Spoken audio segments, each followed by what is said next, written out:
예, AI 알고리즘 4주차 강의를 시작해 보겠습니다. 여러분, 닥터윌 양진욱 교수입니다.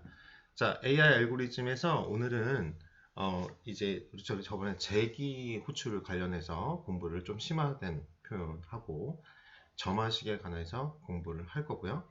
그래서 그 중에서 이제 가장 대표적인 피보나치 수열하고 그 다음에 하노이의 탑 옮기기 이런 식으로 진행을 하도록 하겠습니다.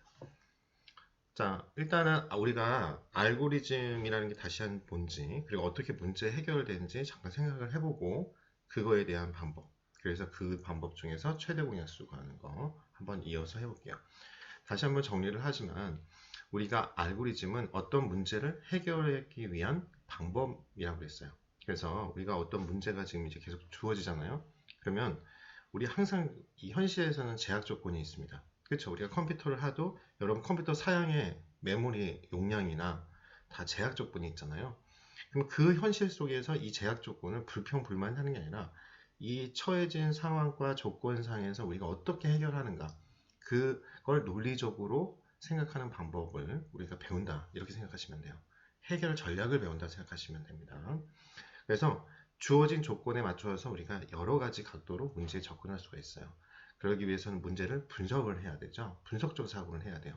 그러면 우리가 일단은 잘 안 보이니까 보통 실제로 이게 왜 배우냐? 우리가 빅데이터 분석이나 이런 어떤 것들을 하면 너무 자료가 많으니까 다 그걸 분석을 못해요. 그러면 그 중에서 연관성이 있거나 중요하다고 생각했던 것들을 우리가 추출해야 되는데 그러기 위해서 가장 많이 하는 게 바로 데이터 같은 경우에는 시각화입니다.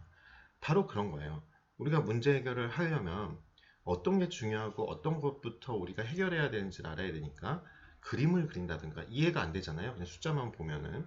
아니면은 이런 숫자들을 보고 보니 어떤 규칙성이 있어요. 그래서 만든 게 우리가 흔히 말하는 공식이 만들어지는 거고 그런 건 이제 수학자분들이 많이 하시죠.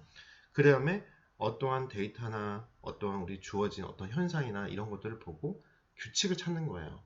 그쵸? 그게 이제 선험적 경험으로 해가지고 반복돼서 그게 명제화나 어떤 것들이 되면 우리가 흔히 말하는 뭐 호텔이나 이런 데서 매뉴얼 만드는 거 그런 것들은 뭐예요? 많은 경험들을 통해서 그쵸? 우리가 현실적으로 만들어진 거예요. 이제 우리 이 빅데이터나 데이터 쪽에서는 뭐냐면 암묵지가 형식화돼서 된다. 형식지가 됐다. 이런 말을 해요. 그게 이제 퀸업적 방법에 의한 거죠. 그렇죠? 그래서 우리는 두 가지의 논리적 사고를 배우잖아요. 기본적으로 어떤 것이 이게 이거지 않을까? 가설을 세워서 어떤 거를 결론을 도출하는 방법. 그 영역적 이제 방법이 있고 경험을 통해서 어떤 결론을 하나의 뭐예요? 규칙이나 식으로 만드는 그런 귀납적 사고가 있어요. 바로 그러한 어떠한 방식으로 하는 게 가장 효율적인가? 왜? 우리는 제약 조건이 있으니까. 그런 방법이 바로 알고리즘이다. 그래서 조건에 따라서 거꾸로도 생각해 보는 거예요. 이게 그 말인 거예요. 연역적으로 우리가 보통은 이 단계 했는데 그게 아니라 어떤 다양한 경험을 통해서 그 중에서 패턴이나 뭔가를 발견하고 정리를 한다. 끝에서부터 돌아온다. 우리 통계적 기법에도 그게 있어요. 바로 회귀 분석. 결론이 이렇게 났네? 그러면 그걸 거꾸로 원인이 뭐지? 요인이 뭐지? 왜 이 사람, 이 기업은 성공했지? 우리가 그렇게 보는 거랑 동일하다 이거죠. 그래서 단계적으로 우리가 생각해보는 연습을 필요로 합니다. 자, 그래서 여기 보시면 우리 사다리꼴 면접 구하는 알고리즘 한번 생각해 볼까요? 우리 공식은 다 아시죠? 이 밑변, 베이스라고 하고요. 윗변, 어퍼라고 하죠. 이 밑변과 어퍼를 더해서 다운 다음에 하이트, 높이를 곱해주면 그런 다음에 뭐예요? 2분의 1을 해주는 게 우리가 이 면적 구하는 공식이에요. 사다리꼴에. 그쵸? 근데 이거를 우리가 프로그램은 다 각자 프로그램 언어가 틀리니까 그거 가기 전에 우리가 이제 프로그램의 언어의 중간 단계인 코드화 시키는 게 의사 코드, 수도 코드라고 했어요. 그러면 이런 단계별 의사 코드를 우리가 나타내면 바로 알고리즘이라는 거죠. 첫 번째 이거예요. 이제 이 프로그램에서는 이 는은 이꼴 관계는 뭐예요? 요거를 넣는다. 삽입 연산자 개념이라고 부르겠어요. 그럼 베이스, 즉 밑변은 우리가 20이라는 숫자를 일단 베이스라는 변수, 왜 이거는 이제 변할 수가 있는 거죠. 우리가 집어넣을 때마다. 그래서 20이라는 숫자를 베이스에 넣고 어퍼, 위에다가는 10이라는 숫자를 집어넣을게요. 그리고 하이트, 높이에다가는 8이라는 숫자를 우리가 집어넣겠습니다. 그러면 첫 번째 단계는 에어리어라는 변수에다가 이 두 개를 먼저 단계별로 첫 번째 단계 이거죠. 결국 베이스 밑변과 윗변을 더해서 에어리어라는 더 집어넣고요. 이제 그 다음에 뭐예요? 에어리어는 에다가 하이트를 곱한 것을 또 에어리어에다가 자 이렇게 오버라이트 한다고 그러죠. 덮어 씌우는 거죠. 그러면 요게 수치가 계속 반복이 되는 겁니다. 그러면 다른 이제 우리가 뭐냐면 베이스나 어퍼 숫자만 바꾸고 하이트만 숫자가 계속 바뀌면 그냥 계속 이렇게 단계별로 진행이 되는 거예요. 한 코드씩. 그렇죠? 그런 다음에 요 코드 된 거를 어디다가 해요? 2를 나눠줘서 다시 에어리어에다가 덮어 씌운다. 그렇죠? 계속 그러니까 한마디로 이게 어떤 거예요? 우리가 프로그램 보면 어떤 거를 계속 업데이트 그냥 기존 거는 갖고 이제 이 단계가 없으면 우리가 만약 어떤 거를 업데이트 한다. 프로그램 같은 거 업데이트 한다 그러면 왜 이렇게 몇 단계씩 거쳐서 에어리어를 계속 덮어 씌우지? 이런 생각을 하실 수가 있어요. 근데 그런 단계가 잘 생각해 보세요. 만약 그러지 않으면 우리가 만약 어떤 걸 시스템을 예를 들어서 계속 업데이트를 해요. 어떤 앱을 다운받았는데 업데이트해요. 그러면 그때마다 지우고 다시 받아야 되죠. 이런 과정이 없으면. 근데 이런 과정이 단계별로 있어요. 그러면 여기서 이제 로그 기록이나 이게 체크가 돼 있고 이런 게 있다고. 그쵸? 설치됐다고, 인스톨 돼 있다고, 버전이 이렇게 돼 있을 겁니다. 그러면 우리가 위에서 이제 뭐 어떤 뭐가 업데이트 하실 겁니까? 딱 하면은 이제 그쪽에서 우리가 이제 플랫폼에 접근해서 어떤 걸 다운받는다. 통신이나 이런 걸 해서. 그러면 이 시스템에 이제 접근을 해서 우리가 다운 버튼을 딱 누르면 각각의 이제 코드들이 있는 걸 보고 우리가 배웠던 것처럼 if 조리를 사용하는 거야 똑같이. 그 통신규약에서 이제 따라오는 그런 프로그램들이 딱 보니까 만약 이 4번, 5번 단계가 있다면 띄워놓고 패스하고 6번으로 가서 이 사람이 필요로 하는 업데이트된 어떠한 소스를 여기다가 삽입해 이렇게 되는 거죠. 접근하는 게 프로그램이 여러분들이 업데이트 할 때요. 그러니까 이런 사고가 우리가 있어야 된다 이거죠. 논리적으로 하나씩 단계별로 알고리즘이 진행이 돼야 된다는 거예요. 자, 그런 다음에 우리가 보면은 우리가 숫자 교환하는 방법이에요. 그때 똑같아요. 만약 우리가 이걸 딱 넣으면은 A하고 B라고 그러면 B를 만약 지금 여기가 A가 11이고 B가 22예요. 근데 요거 있는데 B가 2 하게 되면 20이라는 숫자를 A로 집어넣어줘 그러면 A라는 숫자가 22가 되고 B도 22가 돼버려서 처음에 갖고 싶어하는 11이 없어져 버려요. 덮어 씌웠기 때문에. 이해되시죠? 그래서 동일하게 어떤 방법을 하냐? 빈 메모리 공간을 하나 만들어 놓고 이게 이제 임시니까 템포리 그쵸? 템프라는 빈 공간을 만들어 놓고 A에 있는 숫자를 이렇게 지금 처음에 선언한 다음에 A라는 숫자 11이 지금 들어가 있죠. 그러면 우리가 지금 현재는 A라는 공간에 11이라는 숫자가 들어가 이렇게 있는 거예요. B라는 변수에 뭐가 있어요? 20이라는 숫자가 들어가 있습니다. 근데 지금 여기에 있는 11이라는 숫자를 어디에요? 템프라는 공간에 지금 넣어라 이런 뜻이잖아요. 그러면 이렇게 바뀌어요. 그런 다음에 이 말한 것처럼 B라는 숫자는 지금 22가 있는데 20이라는 숫자를 A에다 집어넣어줘 그러니까 이게 22가 여기에 접근해서 넣습니다. 그러면 이거는 없어져 버리죠. 22라는 숫자로 바뀌어 있는 겁니다. 그리고 이 템프에 지금 담아져 있는 숫자의 값을 밸류 값을 B로 넣어. 그러면 이 11은 없어지고 11이라는 숫자예요. 그러면은 아까랑 다르게 지금 나머지 이 코드를 다 수행하고 나면 A는 뭐로 돼 있죠? 22가 있고 B는 숫자가 뭐로 바뀌어 있죠?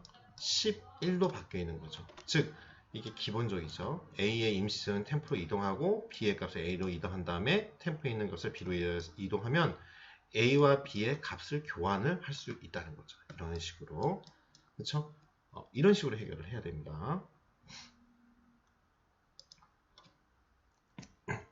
이게 그거죠. 아까 말한 것처럼 A하고 B가 되면 A의 내용이 B에 있는 밸류 값이 A로 오버라이트 된다 이거죠. 덮어 씌워돼요. 그래서 A에 하기 때문에 단계별로 이러한 과정을 여러분들이 해야 된다 라고 설명을 했습니다.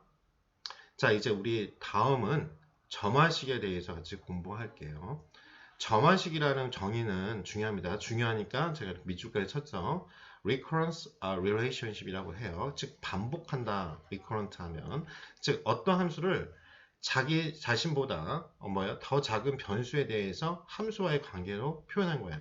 우리가 이렇게 큰 거 이제 문제 해결 방법이 그래요. 이 큰 거면 못하니까 이 부분을 쪼개 가지고 그쵸? 보통은 우리가 여기에 어떤 패턴이 있는지 여기에 패턴이 있는지 이렇게 확인해 보잖아요. 바로 근데 그거와 함수 각각을 함수같이 이렇게 쪼개기 하는 거예요. 그러다 보는데 이게 일정한 규칙성이 있는 거죠. 요 쪼개다 보니까 결국 큰 덩어리에서 나와서 그랬는지 다시 원래 있던 함수를 호출해야지만 풀어지는 그런 걸 생각하시면 돼요.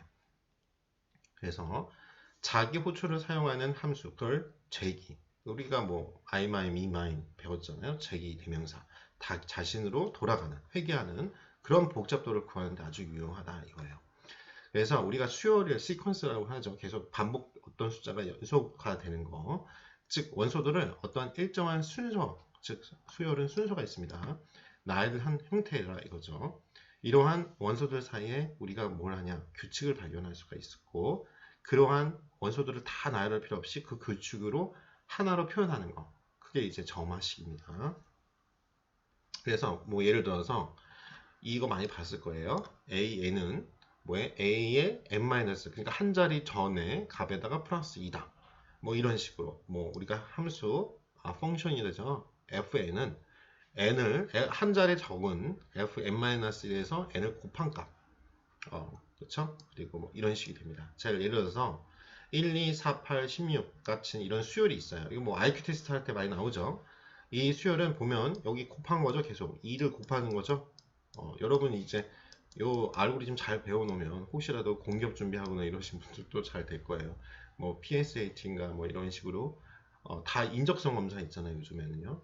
그러니까 인적성 검사도 대비가 된다. 그렇죠?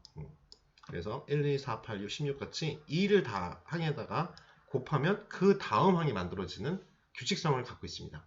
그러면 n번째 수열의 값은 뭐냐 이렇게 물어보면 바로 한 자리 전 a n-에다 2를 곱한 거랑 같죠. 그러면 이렇게 우리가 표현을 할 수 있다는 거죠. 그러면 실제로 그러면 여기다가 16이다. 그러면 16에 2 곱하기 한 자리 뒤에 해보면 되죠. 8. 그러면 16이 나오잖아요. 그래서 이와 같이 수열에서 n번째 항 an을 그 항에 an-1, an-2 같이 표현하는 형식을 우리가 점화식이라 하고 적절한 처음 몇 항이 주어지면 수열의 모든 항을 구할 수 있다. 그러면 이게 바로 잘 생각하시면 재기호출이에요. 재기호출의 대표적인 거죠. 그걸 정리를 한 공식이 바로 점화식이다 이렇게 생각하시면 돼요. 그래서 한번 이걸 코드화로 연습을 할 건데 가장 대표적인 것 중에 하나가 피보나치 수열입니다. 그렇죠? 그래서 여러분이 예를 가장 많이 드는 게 토끼예요. 여러분이 갓 태어난 한 쌍의 새끼 토끼가 있습니다. 자, 새끼 토끼 한 쌍이 있어요. 한 쌍이면 두 마리죠. 2달 후부터는 매달 암수 한 쌍의 토끼를 낳아요. 새끼가 태어난다 이거죠. 그러면 1년 후에 토끼가 모두 몇 쌍이나 되는지 생각해 보겠죠. 여러분이 만약 강아지나 고양이 분양을 한다고 그러면 이 애가 매달 새끼를 간다. 그렇죠? 여러분이 그냥 애완용이 아니라 판매용으로 지금 한다고 생각해 보세요. 그렇죠? n번째 달에 토끼의 쌍의 수를 점화식으로 한다. 일단 모든 토끼는 죽지 않는다고 가정해야죠. 이런 몇 년만 더 준다면 너무 복잡해지니까. 자, 일단 보겠습니다. 그러면은 처음에 우리가 한 쌍이 있었잖아요. 새끼 토끼가. 그러니까 하나죠. 그렇죠? F0는 1입니다. 자, 이제 한 달 지났어요. 새끼 토끼는 자라지만 2달부터 새끼 낳을 수 있다고 그랬잖아요. 그러니까 여전히 하나입니다. 그럼 이제 F0, 1, 1 이렇게 되어 있죠. 그 다음에 한 달 후 다시 봐요. 그러면은 이제 새끼 낳을 수 있잖아요. 한 쌍을 놨습니다. 그러면은 둘. 그렇죠? 쌍으로 지금 보는 거니까. 자, 그런 다음에 또다시 한 달이 지나요. 그러면 어미토끼가 한 쌍의 새끼를 낳지만 이전에 낳은 새끼 토끼는 아직 새끼를 낳을 수 없죠. 그쵸? 어미토끼는 낳을 수 있지만 3 이렇게 돼요. 자, 그러면 이제 이거 갖다 보겠습니다. 똑같이 여기까지 3까지 갔죠? 그 다음 달에는 어떻게 돼요? 또 이제는 두 달이 됐으니까 그 새끼가 또 어미가 되죠? 그러면 5가 됩니다. 그렇죠? 어떠한 규칙성이 있어요. 이거 처음은 그대로인데 이걸 이제 나열해서 보는 거예요. 이런 문제를 1, 1, 2, 3, 5, 8, 13 규칙성 보이십니까? 처음은 그대로 있고 여기서부터 요거 더한 게 3이 되고 요거 더한 게 5가 되고 요거 더한 게 이렇게 되네? 이렇게 변해. 그러면 이거를 우리가 처음에 시작하는 거를 F0를 1이라고 놓으면 여기서부터 시작하면 되잖아요. 왜 그러냐면 왜 F0 이런 식으로 제로 많이 쓰는 이유가 어떤 시작점 스타트 초기화를 하기 위해서 그래요. 상수화하거나 그래야지 계산하기가 편하잖아요. 그럼 여기서 F1이라고 하면 여기서부터 여기까지를 공식화하면 되잖아요. F1이라고 할 때 1이고 그렇죠? F2일 때는 2고 F3일 때는 3이고 F4일 때는 뭐예요? 5고 지금 이렇게 되는 거죠. 이런 식으로 이제 계산을 합니다. 그럼 F1, 1 그렇죠? 그래서 1, 2, 3 요거 두 개 더한 게 F3이네 그렇죠? 요거 더한 게 그러면 이제 이렇게 여러분들이 점원식을 구할 수가 있죠. Fn은 Fn- 플러스 Fn-2다. 즉 요 3이라는 숫자는 요 두 개를 더한 값이잖아요. 1, 2. 그쵸? 이렇게 돼야 여러분들이 구할 수가 있다는 거예요. 초기값 이렇게 설정해주고 그럼 정한식 구한 겁니다. 자, 이걸 이제 나중에 어떻게 할 수 있는지를 가르쳐 줄게요. 이게 이제 계산을 해보면 2에 n-1 일반식으로 구하면 이제 1이 될 거예요. 플러스 1인가? 그쵸? 이렇게 될 겁니다. 그래서 여러분들이 이걸 갖고 일반식으로 만들어. 그러면 얼마나 복잡한지를 나중에 알 수 있습니다. 자, 이제 그러면 최대 공약수 구하는 걸로 해볼게요. 자, 최대 공약수 구하기 들어가겠습니다. 우리가 두 자연수 A, B가 있는데요. 우리가 최대 공약수 만드는 알고리즘 만들어 볼 거예요. 우리가 최대 공약수는 이제 약수, 공통된 약수의 중에서 최대값 이렇게 되는 거잖아요. 그러니까 두 개 이상의 정수에 공통 약수가 있습니다. 나눠지는 값이죠. 그 중에서 가장 큰 값이에요. 우리 두 자연수의 최대 공약수 구하려면 첫 번째는 두 수의 약수를 먼저 구해야 하고 그 중에 공통된 걸 찾아서 그 중에서 최대값인 걸 찾아야 되죠. 제가 설명한 그대로죠. 1, 2, 3 단계를 거쳐야 돼요. 그러니까 첫 번째는 약수를 구하고 그 다음엔 공통된 걸 구하고 그 다음은 최대라는 거를 우리가 딱 하면 최대 공약수죠. 그렇죠? 그 단계를 이제 코드화 시키는 겁니다. 그러면 첫 번째는 우리가 두 수 중에 어떠한 작은 값을 i라에 저장합니다. 이제 작은 값을 정하는 거예요. 최대 공약 성질을 이용해서. 그런 다음에 그 두 중에서 이 i가 공통된 약수인지를 확인하는 거죠. 그렇죠? 원래 큰 값이 있으니까 작은 값을 설정해서 나눠주기 위해서 그렇죠. 그래서 만약 공통된 약수면 그 결과값을 돌려주고 종료해버리고 끝났으니까 공통되지 않았어요. 그러면 이 i를 하나씩 감소시킵니다. 그래서 다시 어떻게 해요? 공통된 약수인지 확인하는 절차로 계속 반복해요. 자, 1은 모든 정수의 약수니까 i가 1이 되면 1을 결과값을 돌려주고 종료합니다. 즉 그냥 자신이 나오게 되잖아요. 그러니까 종료할 수밖에 없는 거죠. 자, 예를 들어서 4와 6을 최대 공약수 찾는 과정을 아까 이제 절차는 설명했는데 이해가 안 되실 거예요. 예를 들어야 되니까. 자, 4와 6이 있어요. 우리 다 알다시피 뭐 계산하는 방법은 알지만 4와 6이에요. 그럼 여기 공통된 약수를 찾아야죠, 먼저. 그러면 일단 처음에 4를 한번 해보는 거예요. 이 4하고 6하고 4와 6 중에서 작은 값으로 나눠 떨어지는지. 그런데 4는 이걸 4로 딱 하면 어떻게 돼요? 1이지만 요거는 안 떨어지잖아요. 그러니까 안 되네요. 그러면 이제 하나 줄여요. 3으로 해요. 그러면은 요건 안 떨어지죠? 요거는 2로 떨어지잖아요. 또 안 되네. 그리고 A 또 줄여요. I를 하나씩 줄이는 게 이게 지금 I라고 했잖아요. 이 후보를 지금 담으려고 그런 거예요. 빈 공간에 I라는 공간에 이 될 수 있는 값들을 더할 여기다 집어넣으려고 그랬는데 지금 안 돼요. 2를 했더니 되네요. 이제는 2하고 3으로 되죠. 그쵸? I를 1만큼 하나씩 줄여서 2로 만들었더니 떨어집니다. 4도 떨어지고 6으로 떨어져. 그러면 그 다음은 더 이상 안 되죠. 2가 최대 공약수구나. 우리가 이제 이런 식으로 최대 공약수 가는 공식을 이용해서 거꾸로 생각해 보시면 돼요. 그러면 이제 프로그램을 5-1을 할 거고, 여러분이 이제 과제는 이제 이걸 해보시는 거예요. 제가 오늘 하노이의 탑 알고리즘은 같이 한번 해볼 거예요. 여러분 하면서 다시 한번 설명을 하시는 게 더 빨라서. 자, 보시면 definition을 합니다. 자, GCD라고 우리가 세대 공약수를 하는 걸 A하고 B라는 값을 입력을 할 겁니다. 자, 이제 definition 이렇게 해놨어요. 뭐냐면 첫 번째 단계 I를 만들어 주는데 공간을 이 둘 중에 우리가 지금 이 중에서 구하고 알고 싶어하는 값 중에 작은 값을 여기다 넣습니다. 그 다음에 while로 여기서부터 여기까지 반복을 해야겠죠. 뭐하냐? while은 계속 while이 true 하면 계속 반복하는 거죠. 여기에 걸리면 만약 a가 이 퍼센트 기억나시세요? 퍼센트는 우리가 어떤 정수로 나눴을 때 나머지를 구하는 파이썬 코드입니다. 그러면 만약 a라는 숫자가 4하고 6 생각하시면 돼요. a라는 숫자 4를 집어넣었어요. 만약 i로 딱 떨어져서 뭐예요? 이거죠. 0으로 떨어진다면 결국 4의 배수냐 이거예요.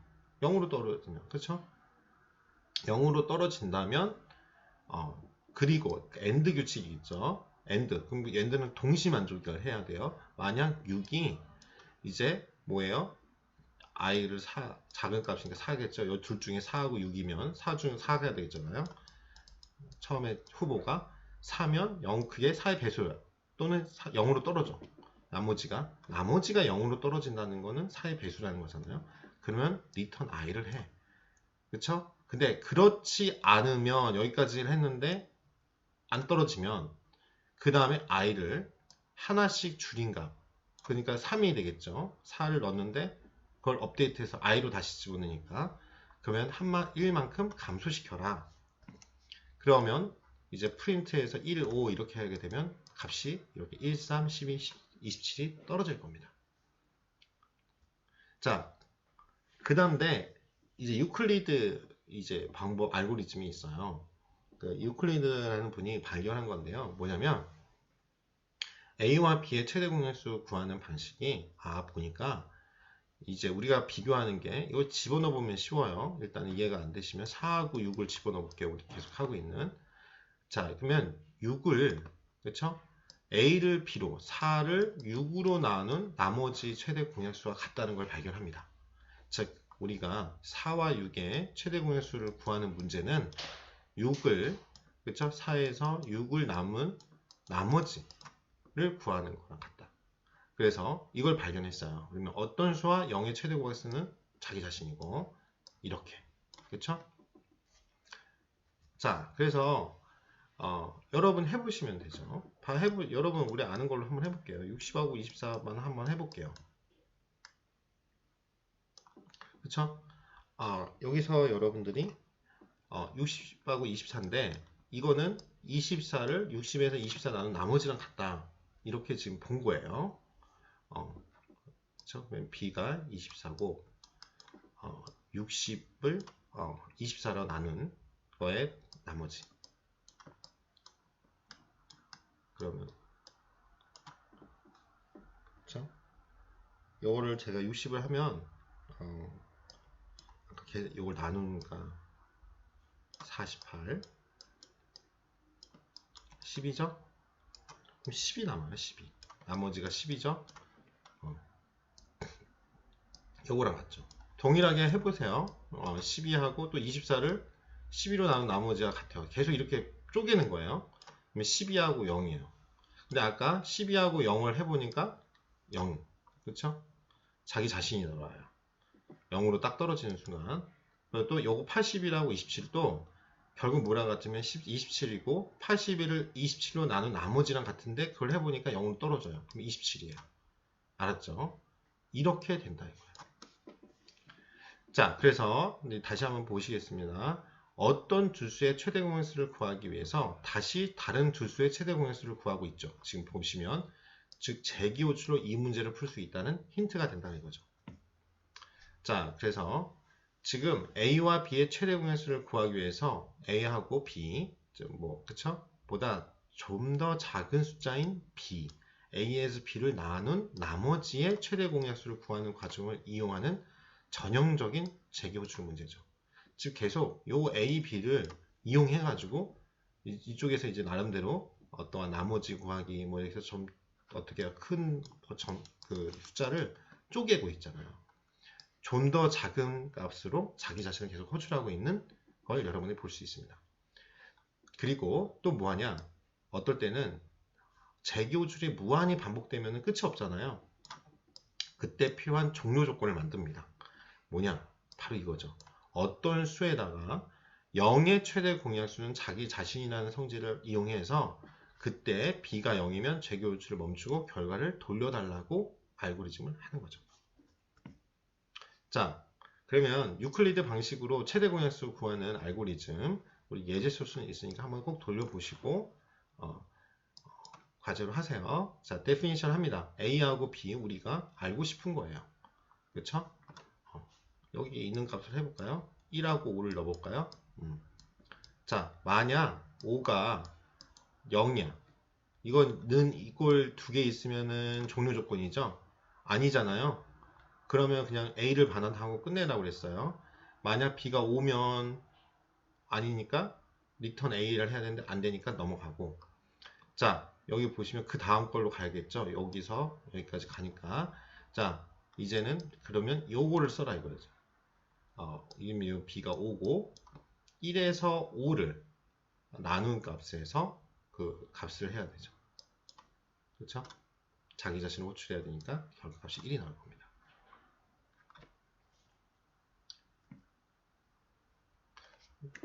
자, 결국 세 줄로 우리가 GCD 함수라는 걸 우리가 만든 사용자 정의 함수로 최대 공약수를 구할 수가 있습니다. 자, 이거를 다시 한번 우리가 한번 여러분 실제로 이거 보시면서 한번 써보세요. 저도 써봤었어요. 그러니까 그냥 몇 줄 안 되니까 우리 GCD 60하고 24를 볼게요. 그러면 지금 이게 A고 이게 B잖아요. 그쵸? 이걸 보시고 다시 그러니까 코드를 돌려 보세요. 그러니까 요 6이 A가 이게 B잖아요. B. 그쵸? B에다가 요거는 뭐라고 해서 다시 말하면 A에서 B를 나눈 그쵸? 거에서 나머지라고 그랬어요. 그러면 60에서 24 나눔 그쵸? 나머지 그쵸? 이거 아니죠. 죄송합니다. 24에서 12를 나눈 거예요. 그리고 2죠. 떨어지죠. 나머지 몇이에요? 0이잖아요. 0 그쵸? 요거는 또 요거 B가 여기로 오는 거고 그쵸? 0 자 그러면 B가 0이므로 종료 조건이죠? 그럼 12만 반환하는 거죠. B만 최종 결과예요. 그래서 다시 한번 이제 돕는 방법을 적으면 종이에 직접 함수 호출 과정을 적어보는 게 최고예요. 처음에는. 그래서 함수가 호출될 때마다 안쪽으로 들여쓰고 값이 반환되면 다시 바깥쪽으로 돌아가는 식으로 과정을 적다 보면 우리가 중첩된 함수 호출을 이해하는 데 도움이 됩니다. 자, 그리고 예제로 사용할 입력값은 작은 것이 좋고요. 그래야지 금방 나오니까 일단 종료 조건에 해당하는 값을 입력으로 넣은 다음에 입력값을 조금씩 높이면서 재기호출 과정을 따라해 보십시오. 그래서 함수의 입력값을 화면에 출력하는 것도 도움이 돼요. 예를 들어서 GCD AB 함수에 프린트 함수를 한번 추가해 가지고 GCD 60하고 24를 실행해 보고 GCD AB 함수가 연속해서 실행되는지를 하나하나 확인할 수 있어요. 실제로 딥러닝이나 이런 거 막 하게 되면 결과값 나오는데 어떨 때는 며칠 걸리니까 중간중간에 저장 기능과 함께 프린트를 해서 화면에 출력해 봅니다. 결과값이 지금 어떻게 나오고 있는지 그쵸? 그런 코드들을 다 넣어줘요. 자, 그래서 예를 들어서 지금 다시 말하지만 아까 똑같아요. 지금 계속 반복해서 설명하고 있는데 60하고 24였죠? 60하고 24가 지금 이제 나올 건데 우리가 GCD가 있어요. A, B를 넣어요. 이제 이렇게 프린트를 찍으라는 거예요. 아까 지금 했던 코드에다가. 그쵸? 이렇게.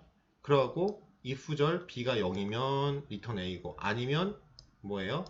계속 이 B하고 A에서 B를 나눈 나머지 값을 찍어줘.